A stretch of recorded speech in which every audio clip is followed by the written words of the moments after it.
انسان کی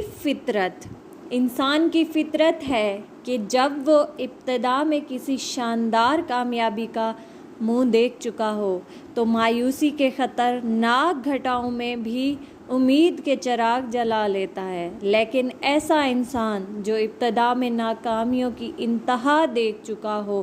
اول تو کسی شے کو اپنی امیدوں کا مرکز نہیں بناتا، اور اگر بنا بھی لے تو حصول مدعا کے یقین کے باوجود وہ مطمئن نہیں ہوتا۔ منزل مقصود کی طرف اس کا ہر قدم اپنے ساتھ ہزاروں خطرات کا تصور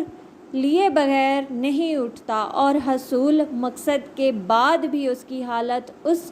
مفلس کی سی ہوتی ہے جسے راہ میں پڑے ہوئے جواہرات کا انبار مل جائے پر مالدار ہونے کی خوشی کی بجائے وہ دوبارہ لٹ جانے کا ڈر